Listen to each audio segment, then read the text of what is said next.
every freshman goes in like, yeah, I'm gonna play, I'm gonna have so much fun, like this and that.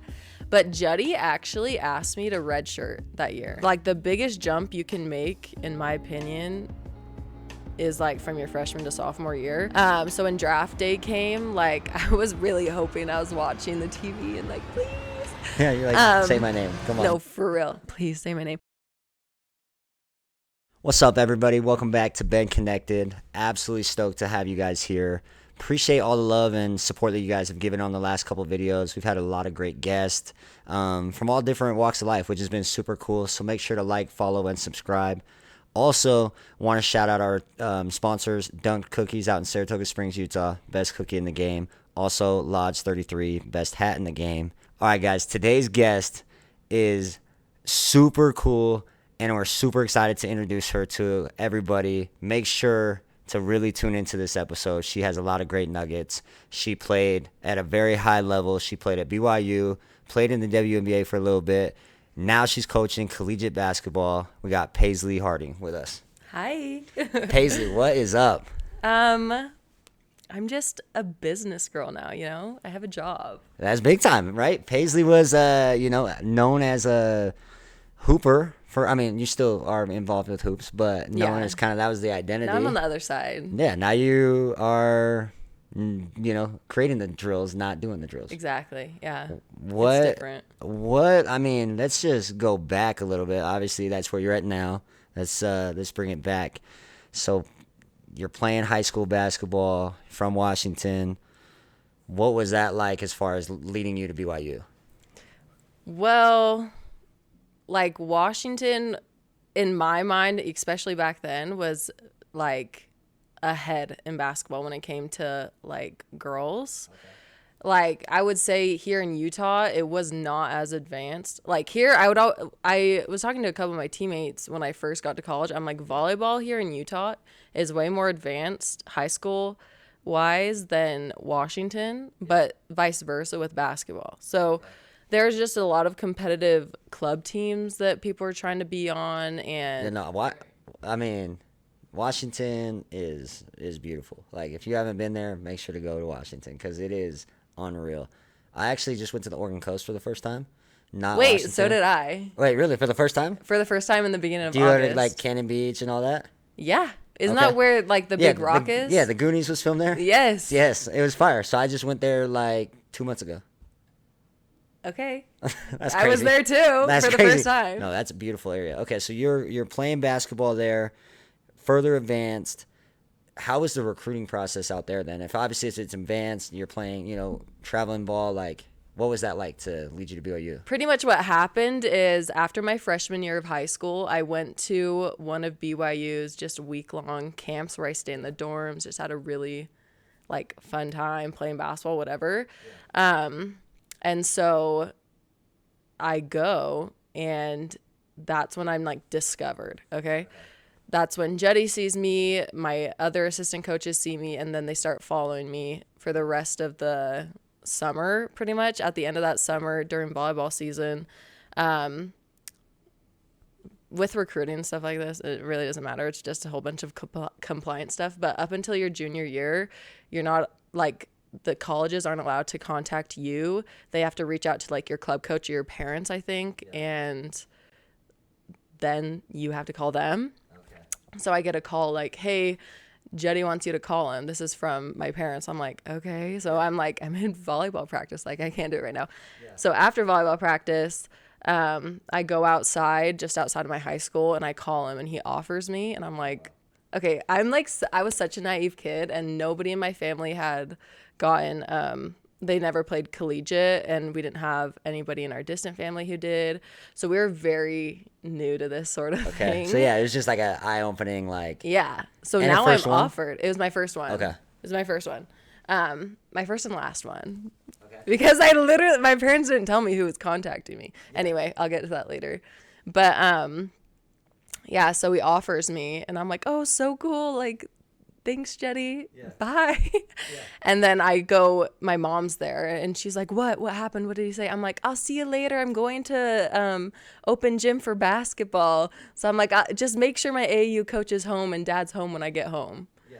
So I went to, I like surprises. So I like surprising people. Yeah. Yeah. So anyway, I get home after open gym and I'm like, I sit everyone down. I'm like, okay, guys, Jody offered me. Yeah. And then my parents are alums of BYU, and they like thought it was a great opportunity for me. They're like, oh my gosh. And my dad like has instilled loyalty into me like no other. Like he's a businessman. He's an entrepreneur. He started his own veterinary hospital and like his own business and grew it from the ground up. So he's very ambitious, and I think that's where I get it from, honestly. Both my mom and him have like created this whole world of possibility that I see. But yeah, immediately from there, he was like, hey, we're going to start looking for houses down there. Like, so when we watch you play, we'll go stay in that. And I'm like, you guys, I haven't committed yet. But pretty much they talked me into committing. And this is what grade? This is the start of my sophomore year. Oh, wow. Yeah. So, like, sophomore year, it's like, hey, you're going down there. We're getting a house type thing, like, for when you play. Yeah. They were all in. So, obviously, being 11, and my parents bleed blue like no other. No, I get that. Like, so my in-laws, real quick, I'll tell you. So, my in-laws, like, are diehard BYU fans. Like, my little brother's middle name is Cougar. Oh, wow. Like, it's like through and through. So similar recruiting things. Like when BYU came, it was like my boy going to BYU. So he committed to BYU. They're diehard fans, and that's great. But like I didn't want to go to BYU. Like not for basketball, not for school. Like I didn't want to do the typical Mormon thing to do. Right. Like especially that's really outside. not my style. Yeah. Like no, honestly, I wanted to go out of state. Like, here's the tea. I had watched a couple Washington games in AU. We went to a couple games, and the style they played basketball was just not how I play basketball. It's very, like, one individual, and everybody, like, either they're on that game or they're not, and that's they win or die by one player, and that's not how I enjoy playing basketball. So I was like, I will not go to Washington. So I wanted to go out of state. Yeah, for you wanted sure. to leave. Yes. But like I also was like, how old was I? Like maybe 14? Yeah, you're barely getting your license. 16. You're I was getting your probably 16. You're like Yeah, driving. sophomore Yeah, year. you just get your car. Yeah. So I'm like, I don't know what I'm doing. So anyway, I was like, I'm not going to BYU. But then literally 2 days later, I committed. Verbally committed. Okay, yeah, because Yeah, I can't. Yeah, you have, can't like, sign stuff, but you're like, hey, I'm going. Yeah. And then it was like your parents turned it down. Yeah. No, they were happy. Well, I'm saying they turned off but they turned all- everything else down. Like, so my parents' mindset was we have to, like, make sure BYU knows that you're interested and you're all in. Now, so they don't like pass you up for another player, which makes a lot of sense. Like that does happen. But Especially there's nowadays. Yeah, especially nowadays. But there is a game you can play. Yes. And I'm not saying. No, I'm saying I wanted to play the game. I wanted to be wined and dined. Yeah. So I'm like, looking back on it, like I wouldn't have changed anything. Going to BYU, I had the best career I could have asked I remember for. you guys played. I don't even know who you played, but you guys had you Shayla Gonzalez, you had Tegan Graham. I mean Lauren. Like you just had a great team, and I remember we pulled up, and I'm looking at the scoreboard, and it's like 70 to like 30, and I'm like, what the heck? Like these guys like play like, and they were playing hard, and I was like, and then obviously, yeah, the career that you had was unbelievable. So it like worked out, but still like, yeah, like there's like the being a kid part that you weren't really able to be, you know what I mean? It's kind of hard. I mean, like there is so much good that came out of committing so early, but like where I'm like, we could have done it different, where like, apparently like, I think it was like Princeton had reached out. There's no way I was going to Ivy school, by the way. No Ivy school. No Ivy school for Paisley. They don't even get scholarships. They get like academic scholarships, not no, they get academic, it's not like athletic. Yeah. And I know some do like it's like okay, we'll give you like an academic scholarship, and then we'll give you like work study pay and stuff. And so it's like, I don't really know how that all works. Kind of seems sus. I didn't go to school. I went to school to play basketball. Right. So, and I got a degree out of it, so that was great. You're going to hoop. So so then other schools start reaching out to you. Yeah, but I don't know. Like my parents never told me. My parents told my AU coach to tell coaches like, "Hey, Paisley's already committed. Like she's not talking to anyone." So like now that I'm on the other side, and going through my career, I'm like, no, I could have gone on these cool official visits and been wined and dined and still have gone to BYU. And I think it's an experience that kids should have. It's cool. Like, like I remember like my first like interest, like so my brother played at UVU when it was UVSC, so way back in the day.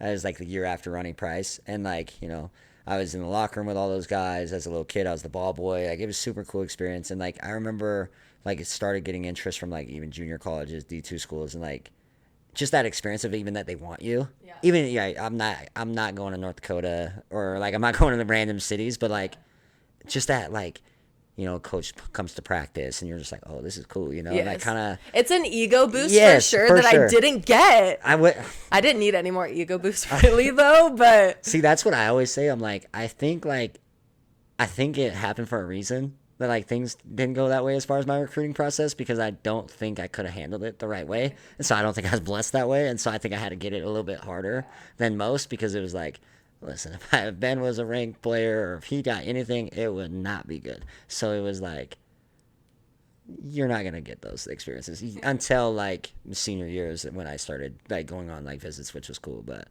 so that's okay. So then you graduate. So you're, multi-sport athlete in high school, playing a lot of sports. Yeah. Were you at a big school, small school? I don't know. Like so in Washington, it only goes up to 5A. Okay.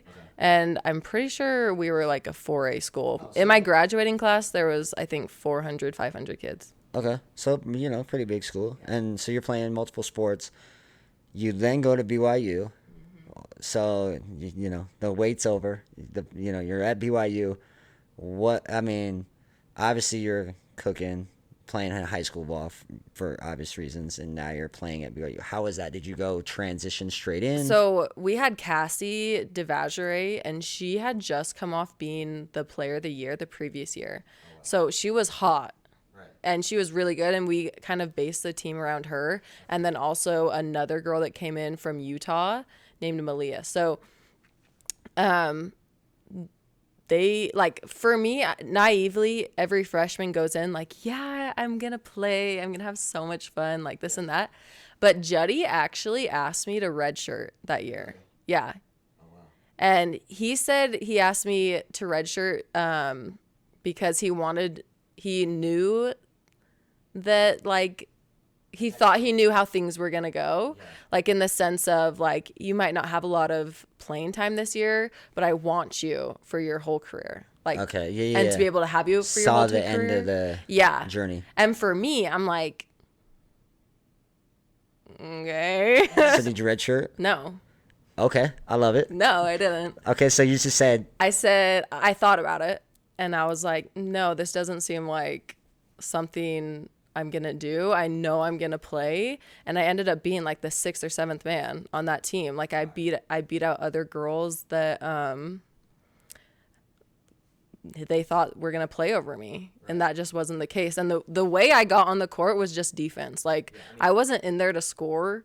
It was like, and I was a scorer in high school. I wasn't like a defender in high school. Okay.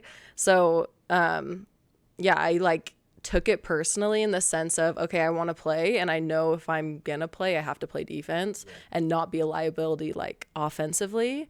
So I just took it to heart, and I like earned my spot, and from there on I earned Juddy's trust. Right. And what an experience, because like you look at it like, so I coach high school right now, and like a lot of them think the success is only based on how many points they score, and it's like, it's awesome, like don't get me wrong, like I love scoring too, like obviously you have to score, but it's little things like that, finding ways to insert yourself in opportunities, right? And it might not be glamorous that time, but like in due time it all worked itself out, and it only helped you become a better basketball player. And if you look at it, like if you haven't seen Paisley's clips, she is a dog on defense. Like she's in you, like plays hard defense, like I wouldn't want to be defended. Like, I'll be honest, I'd just stay in the corner and shoot threes if Paisley was guarding me. But, and like, there's a game that later, I think it was later, obviously, in your career, you're playing, got an elbow to the eye. She goes into the locker room, gets stitches, and comes back into the game and finishes it. That was crazy. It's right here. I'm pretty sure. What was that like? Like, well, it was actually a knee. A knee? Of my own teammate. Yeah. Pretty much what happened is I went in for, I drove in and kind of like tried to float the shot into the basket. I've never been good at those. Yeah. Hit float the front game of the, was not you. No, it Okay. wasn't. Like the pull up, the drive to the basket, that Yeah. was me. The pull-up's cold. Yeah, Yeah, I no, love a she pull up. no, she has a tough pull-up for sure. The But float game, not so much. yeah, so I miss it. It dinks off the front of the rim. And me, I'm gonna go try to get the rebound. But so is everybody else. And so the ball kind of gets bobbled around, and I go to dive for it, but my teammate goes to like dive for it too, but my face hits her knee. Oh gosh. And then you go in the locker room. Yeah. And they're like, did they tell you like, hey, you probably shouldn't play, or were they like, hey, get No, stitched up and people go weren't in? gonna tell me if I could play or not play. Like, That's fair. I mean, the head coach tried to do that to you, and you said no. So that's true. that's fair. That's so I don't think true. an athletic trainer is going to tell you what to do. Yeah, well, so it was at Gonzaga, and the Gonzaga doctor stitched me up right there, like in the locker room, and like I in college I wore eyelash extensions, and like all of them were gone. They were gone. Yeah. But yeah, I just had this big gash. They stitched me up a couple stitches, put like maybe butterfly band-aids, and then another patch over that. And I think we were down or something. We weren't playing that great, but we were down at halftime, and Juddy came in and was like upset with us. And then after I'm done stitch up, I come in and I was like, "We got this, guys!" Like, Well, and Gonzaga at that time was good too. Like Gonzaga, like they have always been very well coached, disciplined, and they play very tough. And like I remember going down there and watching them play in the like the WAC tournament or the WCC tournament, and they were always just so solid. So what kind of like, okay, so then that was your freshman year kind of, and then obviously stories of well, Gonzaga didn't have a freshman year. well, yeah, happened that in was my like last year. that was senior Yeah. year, right? So and then okay, so what about after your freshman year? Now you kind of showed who you were. How do you think that translated as far as like with the team, with kind of building around you? I feel like you were a big staple of the team. Yeah. Like especially like, I mean, obviously your freshman year, sophomore, junior, and senior, especially that junior senior year was crazy. Mm-hmm. What was that like as far as like playing in that years, like as you got older in the game? Well, the jump, like the biggest jump you can make, in my opinion, is like from your freshman to sophomore year. That's really where you can probably make the most growth. So I attacked that. Like I got a trainer back home, Chris Hippa, he was training me and just getting me right. And like just with Juddy, like Jeff Judkins is a basketball genius. Yeah. Like I attribute a lot of my success just to him because like athletically, I'm super athletically gifted, but like IQ wise, no. With Juddy though, like I can see the game, play the game, read the game, see things happening before they happen because of him, because he taught me that. Right. He taught me to look for things and read the defense and what to do and principles. Like principles of the game is what made me the player I am. And like that has to be such a vital part where now, like, because there's a lot of good players that aren't great coaches, and there's a lot of like decent players that are great coaches. Yeah.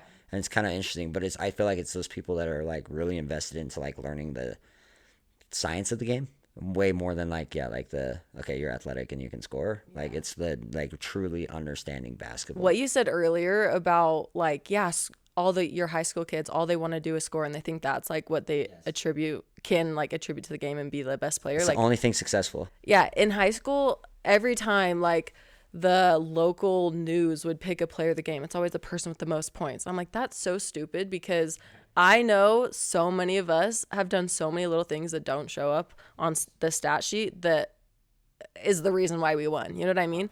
So like when it comes to basketball, that's like, I feel like I and a lot of others don't get the recognition for that.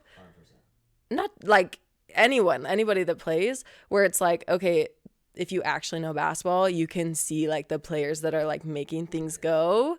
So definitely when it comes to like being a coach now and understanding the game, like it's not necessarily the person who shot the shot and was open that should get the credits. The person that drove to the basket and kicked out and made the advantage there. The mindset around basketball sometimes, or any sport, is like the eyes are on the wrong thing, and especially now with NIL, it gets even crazier because like I feel like now it's like, hey, I'm on the roster, pay me 50,000, or hey, I'm on the roster, give me a free car. What are your thoughts and feelings as far as NIL? This is gonna be a broad question because you've worked very hard, I would say, as an outsider, at building an image and building a brand for yourself, like on TikTok and on Instagram. As far as like I wouldn't say like, I don't know, influencers, sports. Like I'll kind of all for one. Like you built your brand as like Paisley, and it's super cool. And like now there's people that are just raking in crazy money for just being on a roster. What are your thoughts on NIL? I mean, I love it. I think I'm all for it for these athletes. Like, get your bag. I do think it's crazy that, like, it's definitely, in my eyes, it seems more professional now. Because, I mean, I played in Germany, too, for a season. And, like, it's definitely like, okay, we'll pay you this much if you come to us. Which, I mean, rightfully so. I do think, like, these athletes should be paid. Right. I mean, like 100%. When it's a full-time job. Yes. But like the first year NIL came out, it was my last year of college. And so like me and Shaylee, we were getting brand deals because of our like social media presence and our brand already. And then our teammates, we were getting, like our whole team was getting deals too, which was awesome. But that was more for just like brands that were, in my opinion, like jumping on the bandwagon to like be a part of women's sports and NIL and this huge wave. But so there's a bunch of unknown that first year, but now it's definitely turned into like, hey, who can we pay the most? And players are like, okay, how much money can I get out of this? But like that's with anything. Like I trained for a little bit, I trained kids for a little bit, and like I decided my hourly rate. And if you didn't want to pay that, that's fine. You're not going to train with me then. Right. So, and there's a value, right? Yeah, like, there's a value. It's same with like even in employee work, right? Like if I want to go to work, like I'm not just going to go take a, $10 an hour job if I don't think I'm worth $10 an hour. You know what I mean? Like sometimes you have to do whatever is necessary. I've worked those jobs of landscaping and where it's like, and don't get me wrong, landscapers can actually make a lot of money. So RIP to that career of mine. But like, you know what I mean? Where you like have to do different things. But like, yeah, like I think you find your value, and I think it's hard for fans sometimes because they're like, it's so funny. Like I feel like fans will never be happy. You know what I mean? Sure. Like I'll be honest, I'm one of them. I'm like, dude, this guy's playing that crap. Let's take his NIL money and make him play harder, And I'm like, which maybe it could work. Cause like, I'll be honest, like, if my boss comes into me and he's like, yo, if you don't do this, I'm gonna fire you. I will play a little bit, different, which it shouldn't get to that point. But I agree 100%. Like NIL, like I think has changed lives, and like I think it prepares people because I think it does allow you to, grow and develop into like a business stuff because you're not gonna have sports forever. Like there's gonna be a time that you hang it up, and so yeah, you played. So you played for the Storm for a little bit too, right? Like before you went to Germany, and you went to Germany with your husband, who you met at BYU, right? Didn't you guys play in pro overseas together? Yeah. What was that like? I know how hard it is to get onto those teams. I didn't think I was going to make a WNBA team. Like, did I have hopes? Yes. Is there like a right place, right time, right person? 100%. But like, I knew that the Seattle Storm was watching me throughout my college career too, just because, like the couple times I went to the NCAA tournament, like those coaches are there watching, those coaches are like talking to our college coaches. Like, so I knew I was on the Seattle Storm radar. But pretty much after we, finished the NCAA tournament my last year, I signed with an agent and I told her, I was like, okay, like I want to get drafted, like reach out to these teams, show me off, like, let's do this thing. So when draft day came, like I was really hoping I was watching the TV and like, please. Yeah, you're like, say my name. Come on. No, for real. Please say my name. Like I thought it would have been so cool to be invited to New York for the draft and be in person and like get to dress up. Yeah. Have fun. Have that whole wine and dine. Yes. Why haven't I been wine to dine? What the heck? No, but obviously that didn't happen, and that's okay. Like, I got a training camp contract, which is like amazing. That's all I could ask for. Also hard to get to. Yes, exactly. Yeah. So anyway, I got invited to training camp I'm pretty sure I found out later that night after the draft happened. I'm like, oh, dang it. And then I'm like, oh, yay, cool. Still there. Yeah. So they fly me out to Seattle. So and I'm from Washington. Like, my parents live 40 minutes from Seattle. So like home. She's coming home. I'm coming home. Like literally kind of branding wise is big. Yeah. So I'm like, did they do that on purpose? Because they also signed a training camp contract this last year with Quay Miller, who played at Washington, then went to Colorado, and she's from there too. Yeah. Okay. So I'm like, okay, maybe they like just doing this, but whatever. It's cool. You got the experience. Yeah, it's really cool.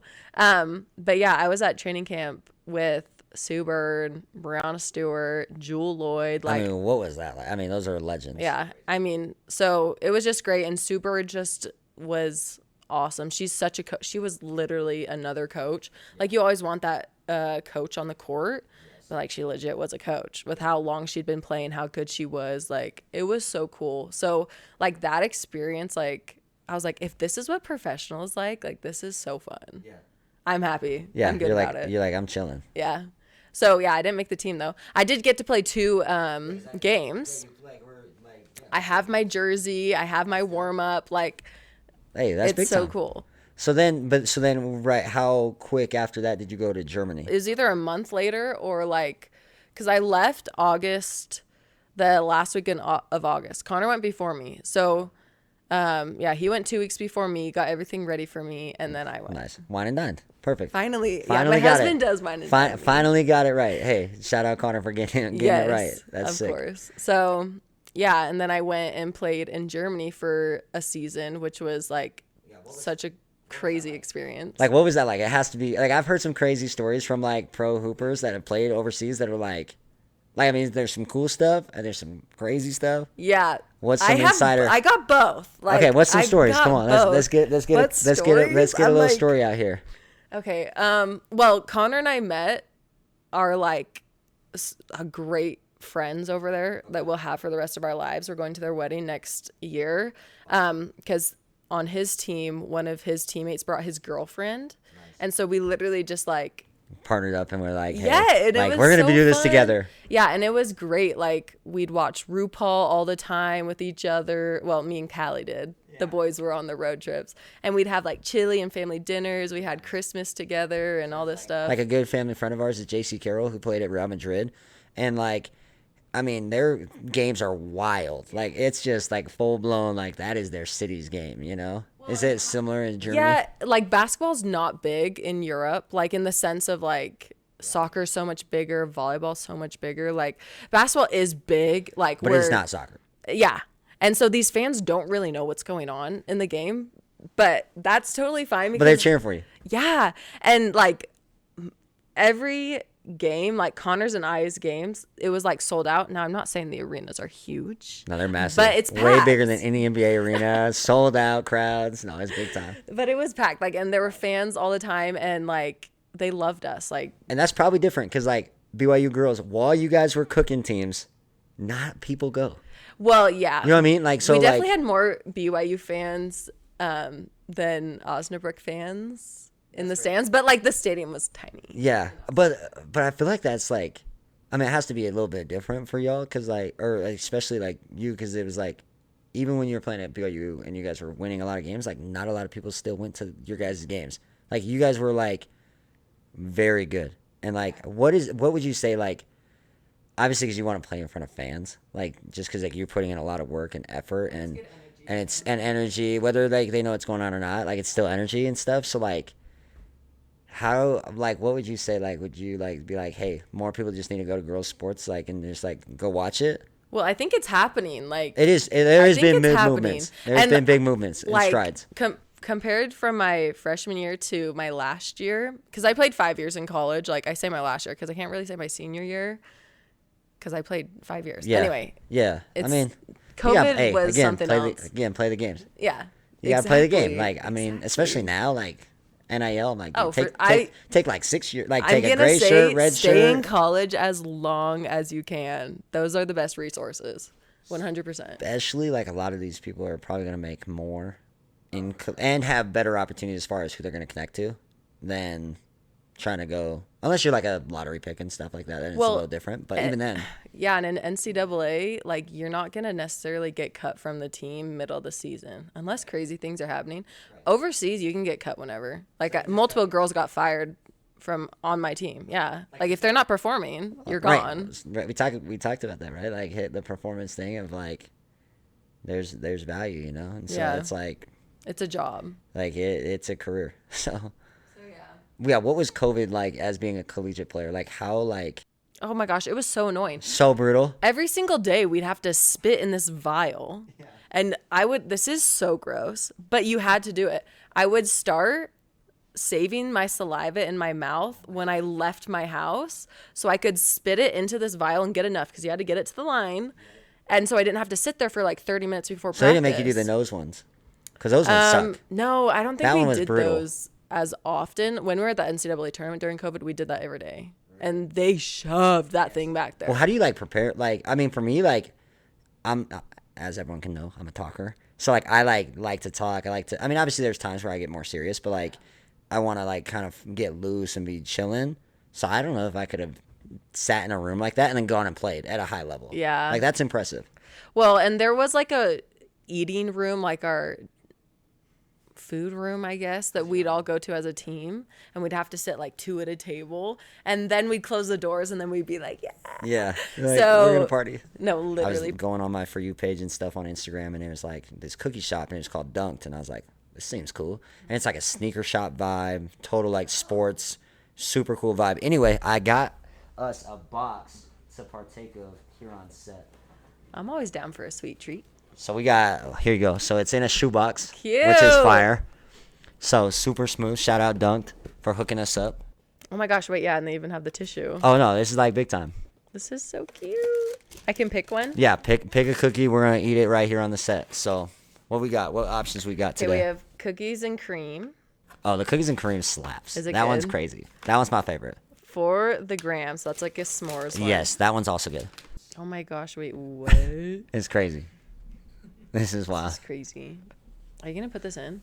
We can put it in. We got to put it in. We got to shout out our people over at Dunked. Well, shout out Dunked. We really love Dunked cookies here, so we always want to give Dunked cookies to everybody and have them experience it.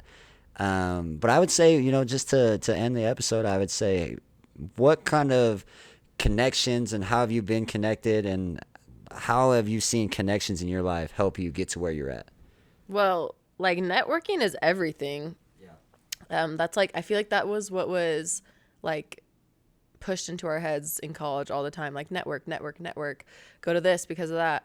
But it really is true because I think a big reason why Connor and I are back here in Utah is because of like the people we like met and who took us in here in Utah. Right.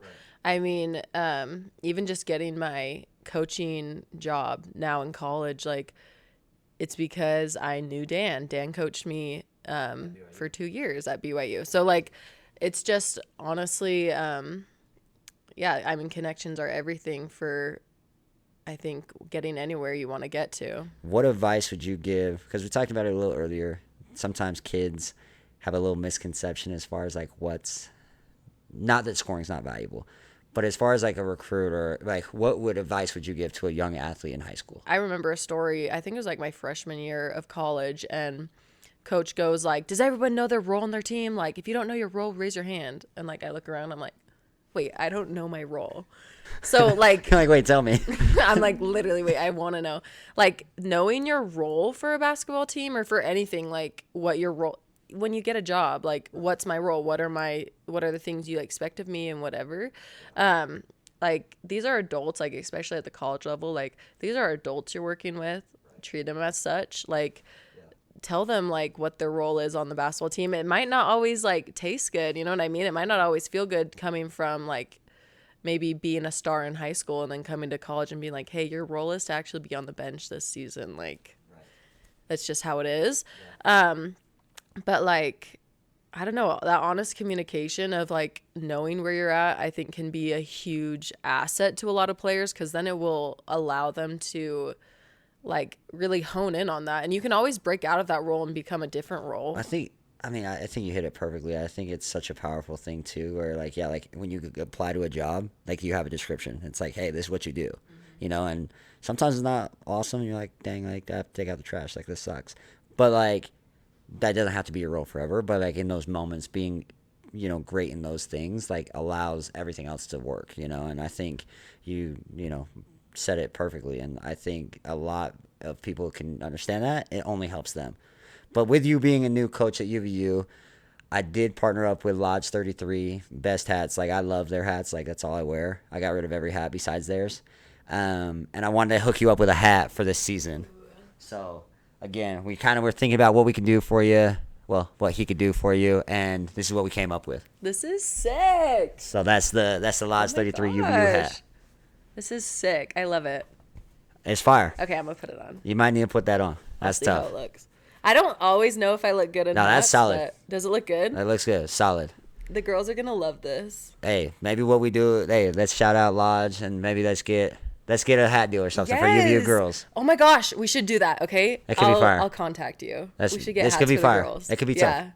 But they would love this. I mean, exclusive Lodge 33. Use my code Connected for 20% off on any purchase, and it doesn't have to be a UVU hat. It doesn't have to be a BYU hat. It could be any hat.